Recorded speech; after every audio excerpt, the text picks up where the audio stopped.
뇌내혁명. 일벌레가 일찍 죽는 이유는 뇌내혁명입니다.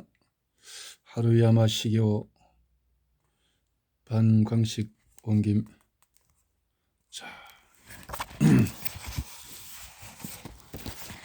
인류가 살기 좋은 세상을 만들기 위해 갖가지 종교나 철학 사상을 만들어 왔다. 그리고 자연계를 포함한 지구상의 모든 생명체와 공생하고자 하는 사고를 가진 사람도 점차 늘어나고 있다. 미래 사회를 생각할 때 이것은 매우 발전적이고 바람직한 경향이 아닐 수 없다. 나는 의사로서 새로운 사회를 위해 뭔가 도움이 될 만한 일을 하기 위해 늘 노력하고 있다. 이 같은 노력은 나 자신을 위한 것이기도 하다. 이웃이나 사회를 위해 노력하지 않으면 내는 그 인간을 멸망으로 유도해 가기 때문이다. 내가 존경하는 EM 일렉트론 마이크로스코프 전자현미경 발견자인 후나이 사치오 씨는 우주 전체에 창조주의 의지가 작용하고 있다고 말하고 있는데, 나는 그 의지가 유전자라는 형태로 우리 몸 안에 새겨져 있다고 생각한다.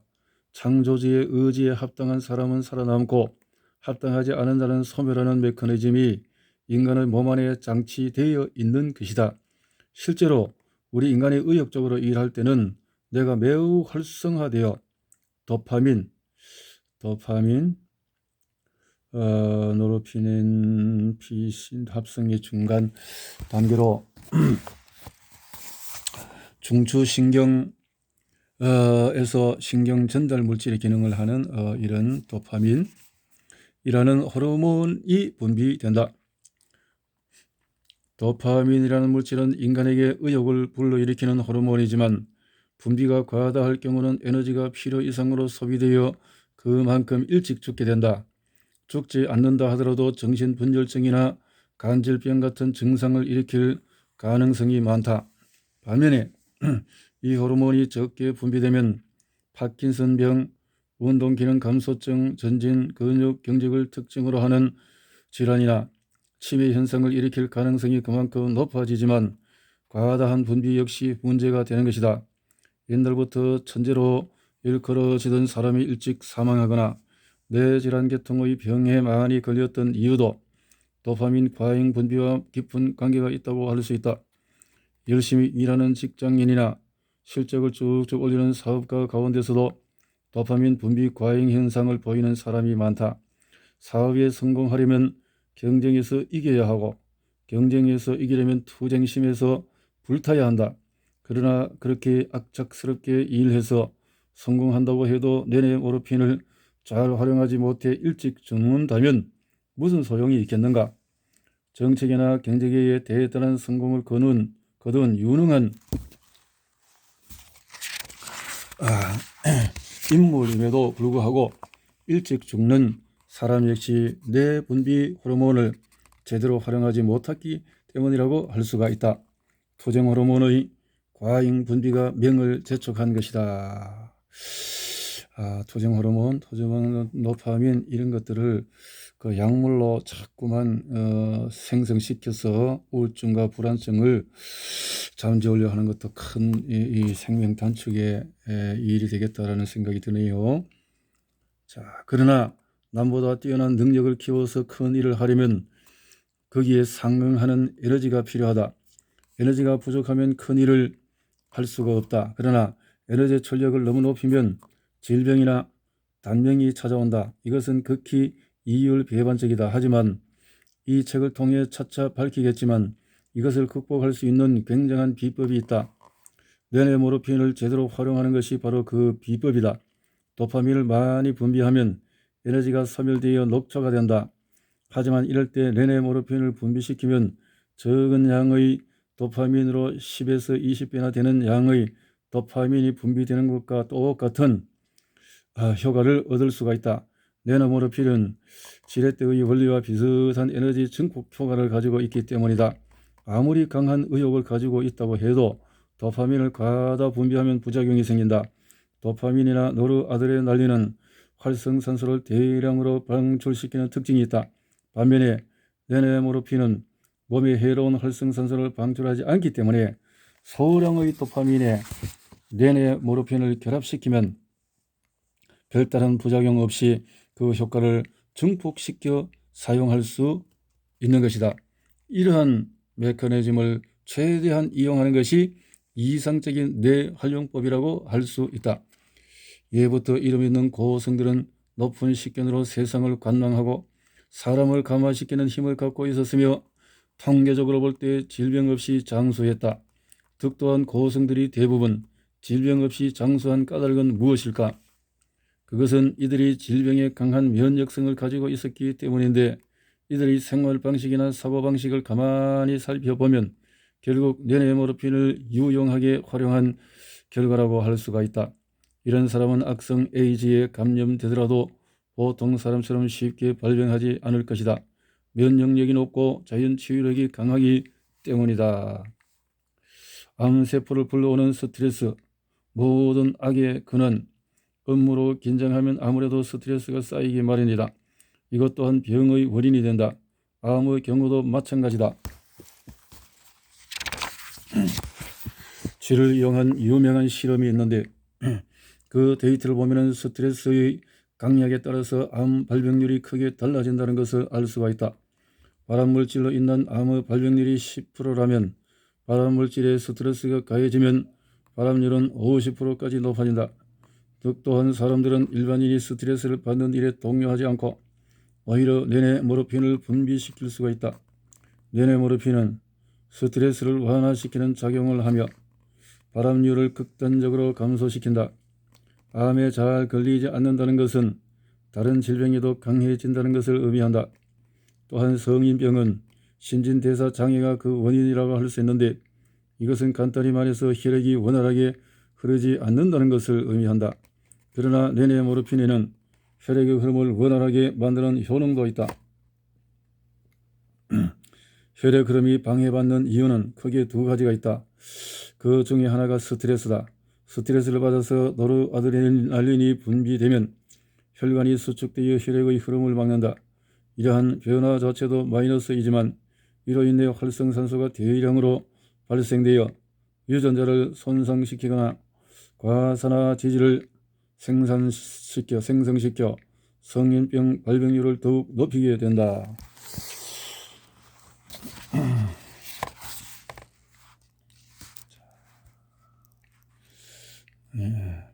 혈액순환 장애의 또 다른 원인은 콜레스테롤이나 중성지방 등에 의한 혈관 막힘이다. 그러나 넓은 의미에서 보면 혈관이 막히는 물리적인 이유 역시 결국에는 스트레스에 기인하는 경우가 많으므로 성인병 계통의 거의 모든 질환은 스트레스 때문이라 해도 과언이 아닐 것이다.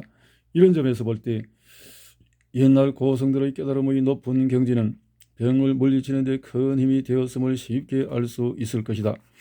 우리는 많든 적든 때때로 긴장을 강요당하는 경우가 생기며 그로 인해 강한 스트레스를 받게 되면 누구나 노르아드레날린계의 호르몬을 분비한다. 적절한 양을 분비하면 나름대로 우리 몸에 자극을 주어 긍정적인 효능을 발휘하지만 그 한도를 넘게 되면 몸에 해를 끼치게 된다. 혈압이 상승하는 것도 그 가운데 하나의 증상이라고 할 수가 있다. 사람이 죽음에 임박한 급박한 상황에는 심장 속에 노르아드레날린을 주입시켜 측정할 수 없을 정도로 낮았던 혈압을 급격히 상승시킨다. 긴급 상태에 한하여 도구로 그 위기를 모면하는 사례라고 할 수 있다. 그러나 평상시에는 높은 혈압이 몸에 좋을 까닭이 없다. 혈압이 오르면 피의 흐름이 빨라진다. 뇌 세포를 건강하게 유지하려면 혈액순환을 원활하게 하여 산소와 영양분을 각 세포에 효과적으로 공급해야 하는데 혈압이 높다는 것은 혈관이 수축되거나 막혀서 피의 흐름이 정체된다는 것을 의미하므로 그만큼 건강을 해치게 된다.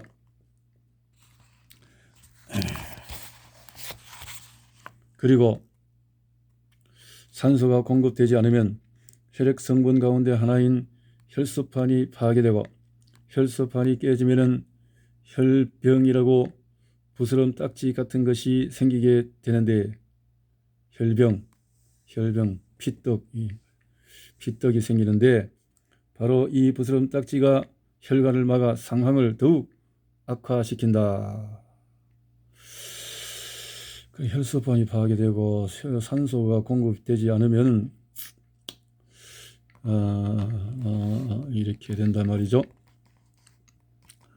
혈관 수축은 뇌의 건강을 해치는 적신호이기도 하다.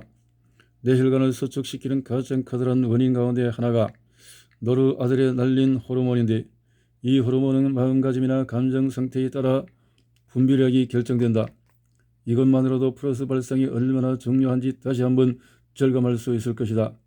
회사에서 상사에게 꾸중을 들어 화가 난다. 사업에 실패하여 좌절감에 빠진다. 부인과 다투어 혈압이 오른다. 아이의 성적 별반이 어이가 없다. 이런 상황들은 강한 스트레스를 동반하게 되는데 이 모든 상황을 전부 마이너스 발상법으로만 받아들인다면 노르아드레날린은 그만큼 과다하게 분비될 것이다. 그러니까 안티 생각을 하거나 남을 해쳐서 이롭게 자기 자신을 유익을 보려고 하거나 온갖 이 경쟁 속에서 욕심으로 스트레스를 받으면 스스로가 망하는 길이다, 이런 뜻으로 보면 되겠는데요. 하루 중 우리가 깨어있는 시간은 15에서 16시간인데 이 깨어있는 동안에 계속 노르아드레날린을 분비하면 어떻게 되겠는가? 혈압은 점점 높아지고 혈관도 막히게 될 것이다. 더구나 이것은 뇌만이 아니라 인체의 각 기관에 영향을 미쳐서 노화를 촉진하고 성인병을 일으키는 원인이 되기도 한다. 이러한 경우 어떻게 하면 좋을까? 다른 방법이 없다. 뇌를 유용하게 활용하는 수밖에 없다. 무슨 일이든 한번 경험한 기억은 전부 뇌에 축적되므로 같은 상황이나 경험을 당하게 되면 뇌는 과거의 기억을 끌어내 과거와 동일한 대응을 하게 된다. 사장님이 부르십니다 라는 말을 들었을 경우 전에 야단 맞은 일이 있는 회사원은 또 야단 맞는구나 라고 생각하고 할 것이고, 칭찬을 받으리라는 생각은 좀처럼 떠오르지 않는다. 실제로는 아무 일도 일어나지 않는다 하더라도 머릿속에서는 우선 나쁜 상상이 일어나 가슴이 두근거리게 되고 그와 동시에 뇌에서 노르아드레날린이 분비하게 된다. 이럴 때는 되도록 정반대로 발상하도록 애써야 한다. 우선 이번에는 칭찬받을 거야 라고 생각해보라. 그러면 쾌감을 촉발하는 호르몬이 분비되어 불쾌한 생각을 중화시키기 때문에 수축된 혈관이 원래 상태로 돌아가서 피의 흐름을 원활하게 만든다. 실제로 사장실에 불려가 꾸중을 듣게 된다 하더라도 사장이 자신을 위해 꾸중하는 것이니 고마운 일이라고 생각하며 플러스 발상으로 전화시킨다. 아무짝에도 쓸모없는 인간이라면 무시당하는 일은 있어도 꾸중 듣는 일은 없을 터이니 말이다. 어쨌든 인간은 어떻게 생각하느냐에 따라서 뇌내모르핀이 분비될 수도 그렇지 않을 수도 있다는 사실을 염두에 두기 바란다. 위에서 언급한 간단한 사례에서도 알 수 있듯이 과거의 지각이나 기억에 따라 주어진 자극에 대한 반응이 달라지기 때문이다. 가령 길거리에서 개와 마주쳤을 경우에 개를 키우거나 개를 좋아하는 사람이라면 개에게 말이라도 건네려 할 것이다. 이런 경우에는 뇌내모르핀이 우위를 차지하게 된다. 그러나 반대로 과거에 개에게 물린 경험이 있는 사람이라면 극도의 경계심이 일어나면서 교감신경이 최고도로 활성화되고 하수체는 면역체에 영향을 주게 되어 스트레스 호르몬을 방출하게 된다. 그러면 심장박동이 빨라지고 동공이 흐릿해지며 좀 더 많은 공기를 들이마시기 위해 기관지가 확대된다. 또한 혈액이 근육으로 흐르고 공격과 도피 상황에 대비하여 아드레날린 계 호르몬이 혈관 속에 다량 투입된다. 이렇듯 개와 마주친 상황은 같아도 개에 대한 과거의 기억이나 경험에 따라 그 반응이 전혀 다르게 나타나고 신경 전달 물질의 분비도 현격한 차이를 보인다. 그러나 과거의 나쁜 기억에만 집착하지 않고 개는 온선에서 결코 사람을 물거나 공격하지 않는다는 생각을 몇 번이고 주입시키려 노력한다면 부정적인 결과를 막을 수 있을 것이다. 현재 일어나고 있는 사실 그 자체보다 그것을 어떻게 받아들이느냐가 더욱 중요한 법이다.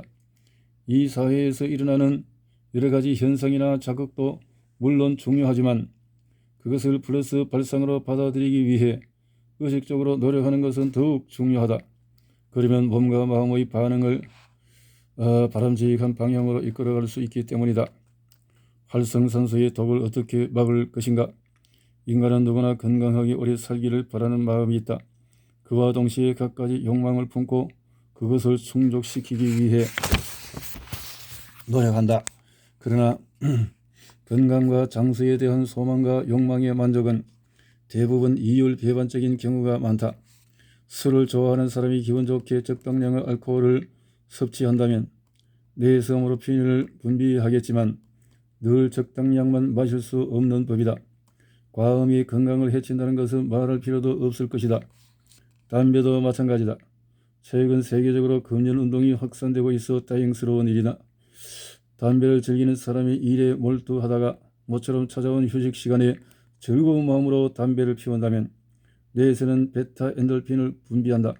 이 베타 엔돌핀은 기분을 좋게 하는 데 그치지 않고 인체 각 기관의 노화를 막고 암세포를 파괴시키는 작용을 한다. 이런 경우에는 담배가 인체에 해롭다고만 말할 수는 없을 것이다. 그러나 아무리 담배를 좋아하고 흡연으로 인해 즐거움을 느낀다 하더라도 하루에 몇십 개피를 피워도 된다는 말은 아니다. 다음 페이지의 도표를 보면 알 수 있듯이 젊은 나이에 흡연을 시작한 사람의 사망률은 비흡연자의 약 2배에 달한다. 성행위도 마찬가지다. 섹스의 쾌감이 뇌 활동을 좋게 한다는 이야기를 가끔 접하게 되는데 단순한 속설에 불과하다고 외면할 수만은 없다.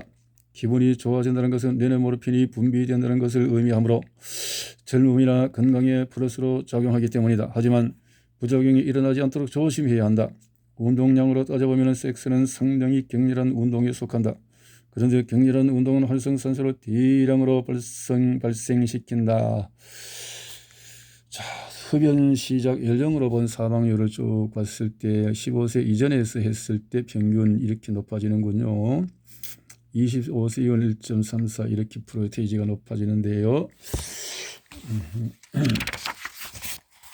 건강에 매우 해로운 물질이다. 따라서 나이가 지긋한 사람은 과도한 섹스를 삼가하는 것이 좋다.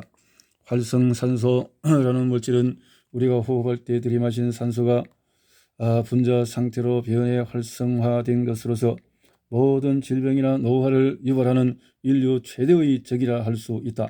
그렇다면 이러한 활성산소는 언제 가장 많이 생겨나는 것일까? 우선 피의 흐름이 나빠질 때 활성산소가 다량으로 만들어진다.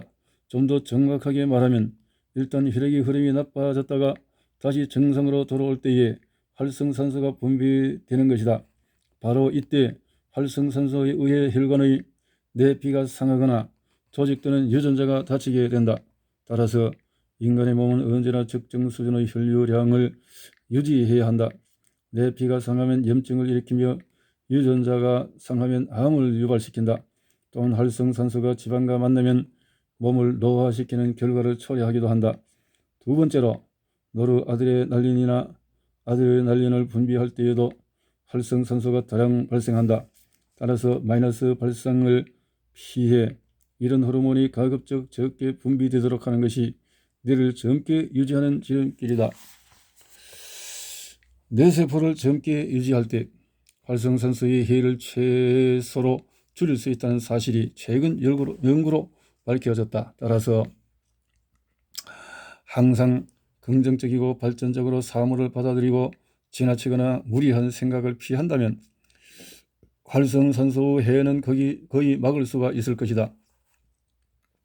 그러나 활성산소가 인체에 도움이 되는 경우도 있다. 몸 안에 침투한 병균을 퇴치하는 무기로 활용될 때도 있기 때문이다. 이런 점에서 볼 때 활성산소는 인간이 갖고 있는 면역 시스템의 일부로 작용하는 경우도 있다.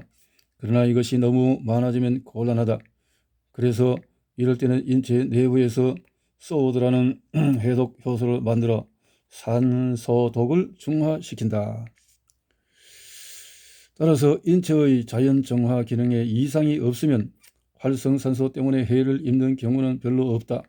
그리고 성장기에 해당하는 25세까지는 SOD가 활발하게 생성되므로 크게 걱정할 필요가 없다. 그러나 중년기 이후에는 SOD를 생성하는 능력이 쇠퇴하기 때문에 활성산소 해가 점차 확대되어 노화나 성인병으로 발전할 가능성이 그만큼 높아진다. 이것은 나이가 들수록 플러스 발상이 한층 더 중요한 비중을 차지한다는 것을 의미한다. 플러스 발상을 하자. 술이나 담배에 죄의식을 갖지 말자. 죄의식 자체가 또 스트레스니까. 시원하게 트인 고속도로를 달리다 보면은 폭주족이 아니더라도 누구나 한 번쯤은 스피드를 내고 싶은 충동을 느낄 것이다. 앞차도 보이지 않고 뒤따라오는 차도 없다. 안심하고 마음껏 달려볼까 하고 엑셀레이터를 밟으면 어디선가 갑자기 순찰차가 뒤쫓아온다. 아마 이런 경험을 겪어본 사람이 적지 않을 것이다. 규정속도를 위반하면 안 된다는 사실을 알면서도 왜 스피드를 내게 되는가? 그것은 마음껏 엑셀레이터를 밟아 속도를 올리면 기분이 좋아지고, 기분이 좋아지면 뇌에서 베타 엔돌핀이 분비되기 때문이다. 이것은 한 예에 불과하지만 뇌를 잘 활용하려면 우선 인간은 쾌감을 추구하며 살아가는 존재라는 사실을 확실히 머릿속에 넣어둘 필요가 있다. 담배가 몸에 해롭다는 사실은 누구나 다 알고 있다. 그럼에도 불구하고 A연가는 도저히 담배를 끊을 수가 없다. 흡연을 통해서 커다란 쾌감을 얻기 때문이다. 또한 술을 좋아하는 사람은 직접 술을 마시지 않더라도 저녁 무렵 술집의 네온 사인만 봐도 면에 모르핀이 분비된다. 이런 습관이 붙으면 쉽게 술을 끊을 수 없다. 술을 끊는다는 것은 쾌락을 포기한다는 것을 의미하기 때문이다. 나는 간장계통의 전문의로도 활동하고 있기 때문에 소위 알코올 중독자라는 사람과 많이 접촉해 왔다. 그들에게 알코올이 해롭다는 사실에 대해 입이 딸도록 떠들어 봤지만 별다른 효과가 없었다. 그렇게 계속 마시면 당신은 곧 죽는다고 말해도 내가 좋아하는 술이니 마시다 죽어도 여한이 없다고 하니 별 도리가 없다.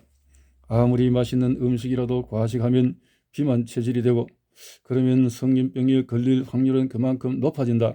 그런데도 맛있는 음식만 찾아다니며 배가 터지도록 먹어대는 미식가가 허다하다. 몸에 해롭다는 것을 알면서도 쉽게 끊지 못하는 이유 역시 거의 대부분 뇌의 모르핀과 관련되어 있기 때문이다.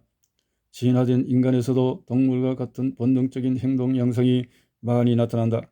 그렇다면 우리 인간의 본능이라 할 수 있는 기본적인 욕구는 무엇인가?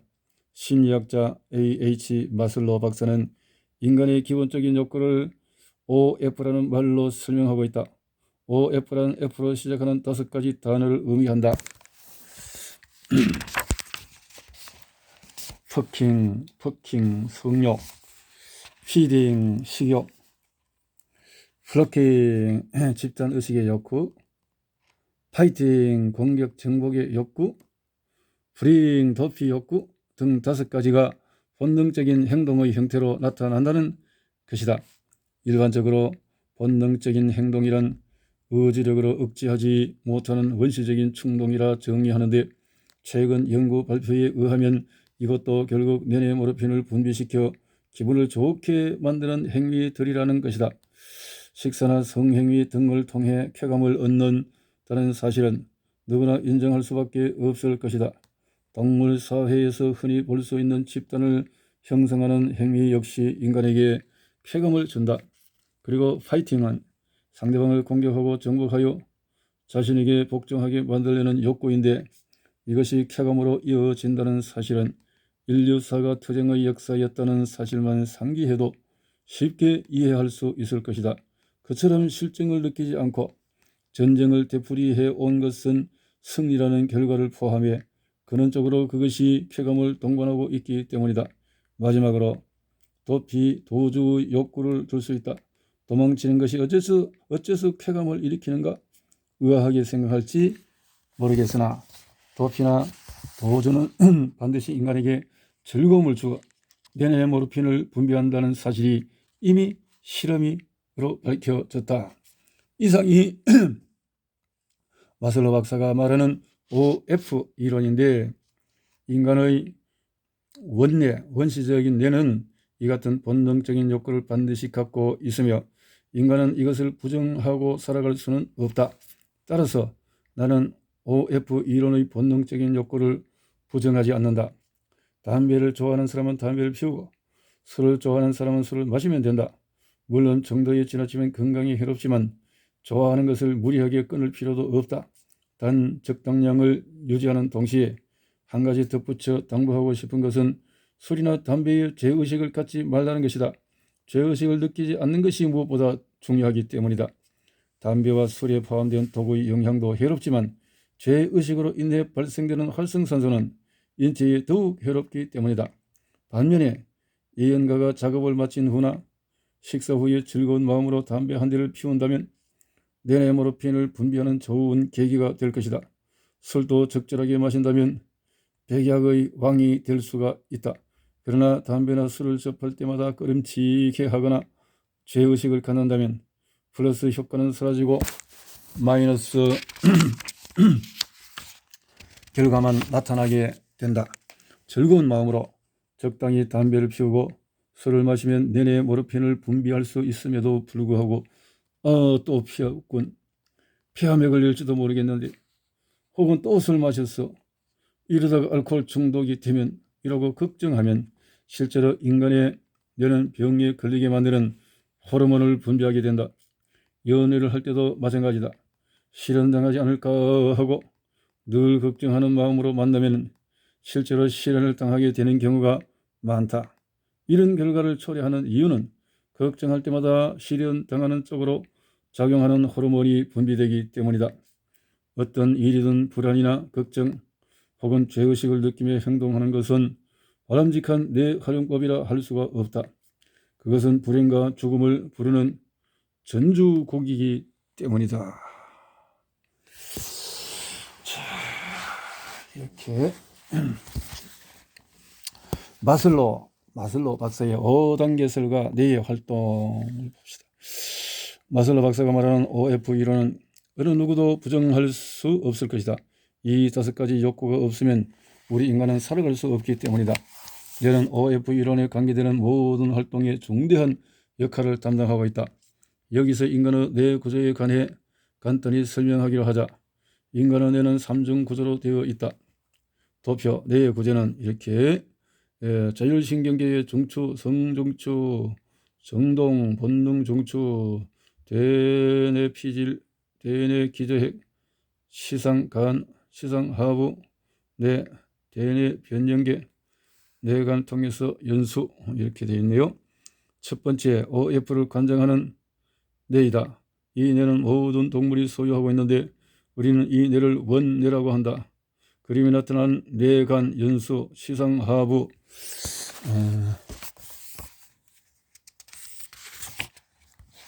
시상이라고 해당한다. 다음으로 원뇌를 감싸는 듯한 형태의 뇌가 있다. 이것은 개나 고양이 정도 이상의 지능 동물이 가지고 있으며 동물뇌, 대뇌 변연계라고 한다. 세 번째는 제일 바깥쪽에 있는 대뇌 신피질이다. 인간이 자신을 만물의 영장이라고 자부할 수 있는 이유도 바로 이 대뇌 신피질이 발달했기 때문이다. 그러나 뇌 전체의 활용 측면에서 볼 때 대뇌 신피질의 활동만을 중요하게 여기는 것은 매우 위험한 발상이다. 아무리 대뇌 신피질을 잘 활용한다고 해도 그것만으로 모든 일을 해결할 수 없으며 인생의 즐거움 역시 제대로 맛볼 수 없기 때문이다. 하지만 뇌의 활동을 논할 때 우리는 자칫하면 인간 특유의 대뇌 신피질에만 관심을 갖기 쉽다. 그러나 생각하는 갈대라고 불리는 인간의 고상한 사고는 뇌 전체 활동 중에서 고작 5% 정도에 지나지 않는다. 나머지 95%는 무엇을 먹을 것인가? 어떻게 하면 저 사람과 사귈 수 있을까? 어떻게 하면 살아남을 수 있을까와 같은 본능적인 욕구를 충족시키기 위한 사고를 하며 바로 이것이 인간 본래의 모습인 것이다. 파충류는 원뇌만으로 살아가는 동물이다. 먹이를 보면 덤벼들고 암컷을 보면 생식활동을 한다. 거의 조건 반사적인 행위가 지배하는 세계인데 우리 인간 역시 이와 똑같은 뇌를 가지고 있다. 이에 비해 개나 고양이는 좀 더 발달된 DNA 변형계라는 동물 뇌를 갖고 있다. 그래서 주인을 알아보고 자기 집을 오며 이름을 부르면 알아듣는 정도의 반응을 보일 수가 있다. 그러나 인간과 동물 사이에는 역시 대단한 차이가 있다.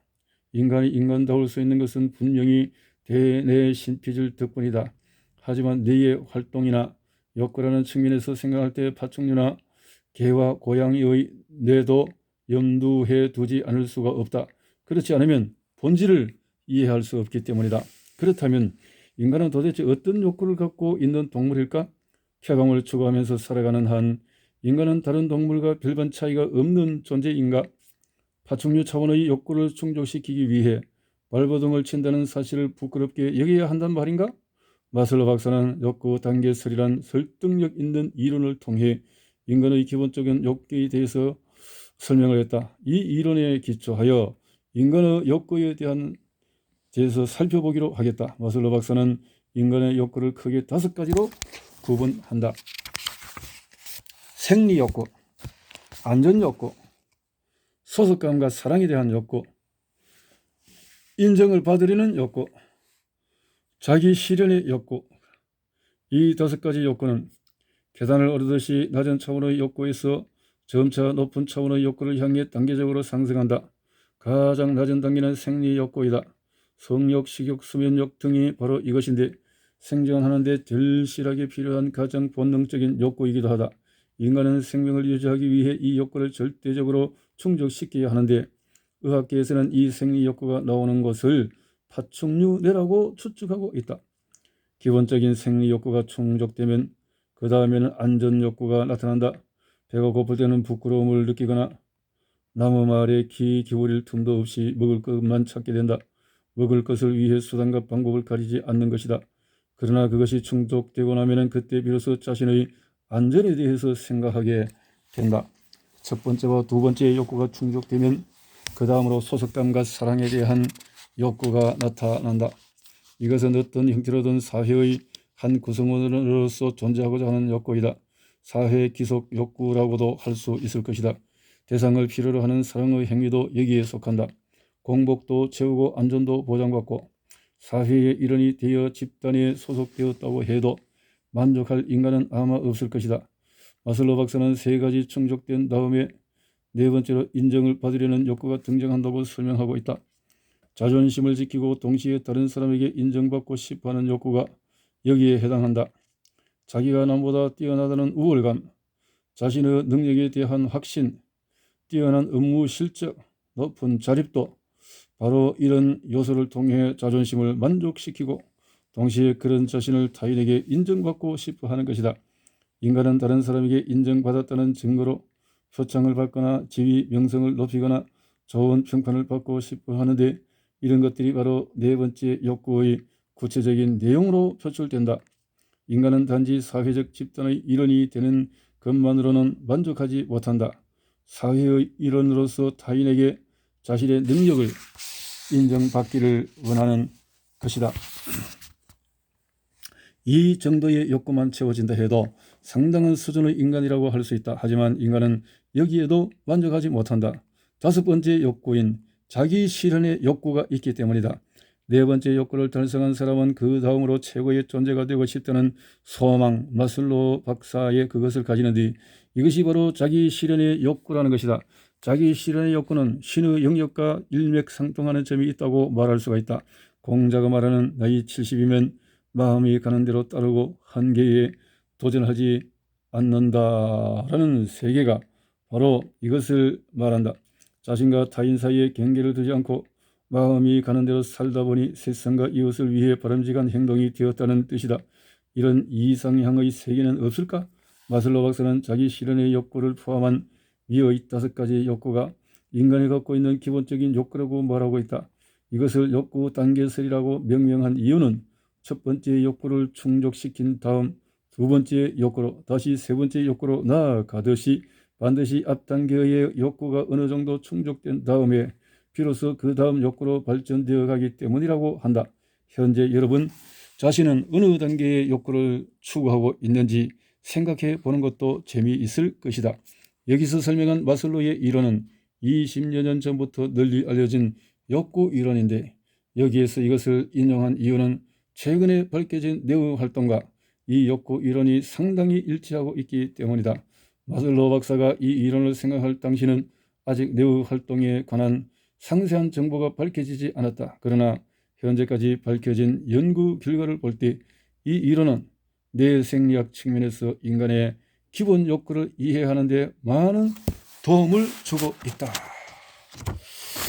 그러니까 이 하루야마 시게오 박사님이 책을 쓰시게 될 무렵이 벌써 1995년이니까 1990년 정도에서 정리해서 95년이 됐다면은 1970년도에 정도에서 벌써 마슬로의 이론이 있어졌다라는 거죠. 그 당시에는 참 이제 이 화학약에서 천연으로 바뀌어지는 연구로 또 렉솔 천연으로 라이너스 폴링 박사 같은 분들이 시작하고 움직이고 또 미국의 비타민 이론들이 굉장한 활성화가 되고 서로 논쟁이 있었을 그 당시의 시점인데 이때의 마슬로의 이론이 나왔다라는 것을 참고하면 좋겠네요.